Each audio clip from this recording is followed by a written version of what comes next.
The last thing Jason heard before the lights went out was the sound of soft, childlike laughter. It came from the corner of the room, where Annabelle sat, her cracked porcelain face frozen in a twisted smile. The laughter faded, and in its place came a whisper, low and guttural. "You shouldn't have taken me." Then, the screaming began. Jason Miller was no stranger to the strange and unusual. As a collector of rare occult artifacts, he had seen it all: haunted mirrors, cursed paintings, even a supposed vampire's heart preserved in a jar. But when he stumbled upon an anonymous auction selling the infamous Annabelle doll, he couldn't resist. "It's just a doll," he told himself. The seller warned him. Some things should never change hands. Jason, however, brushed it off as superstition.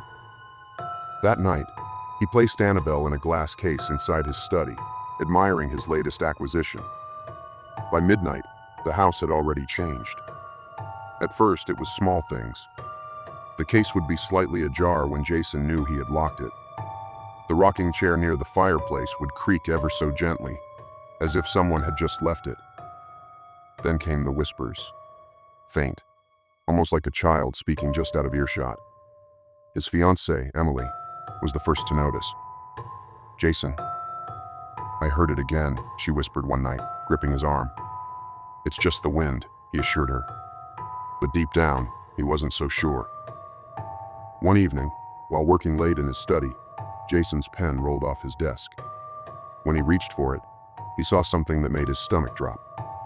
Annabelle was no longer inside the case. She sat on the chair across from him, her lifeless eyes locked onto his. Jason tried to convince himself it was his imagination, but things escalated quickly. The bedroom door would creak open in the middle of the night. Their dog, Max, refused to enter the study, growling whenever he neared the glass case. The whispers turned into giggles, and the giggles turned into sobs, loud, anguished cries coming from empty rooms. One night, Emily woke up screaming. "She was here," she sobbed. "She was standing right over me." Jason searched the house, but it was empty, except for Annabelle, who now sat at the foot of their bed, her head tilted slightly to the side. Desperate for answers, Jason reached out to a paranormal investigator named Father Matthews, a priest who had dealt with demonic possessions before. The moment he entered the house, his face paled. "You should not have brought her here," he said gravely. Matthews explained that Annabelle wasn't just haunted. She was a vessel, a conduit for something far worse. She doesn't move on her own.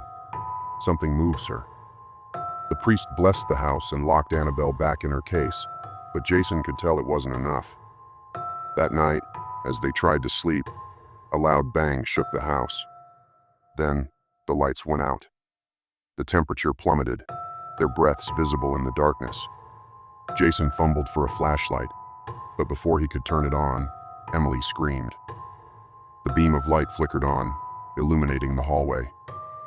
Annabelle was there, standing upright. "Emily, don't move," Jason whispered. The doll's head jerked unnaturally toward them. Then, the whispering began again. "Let me out."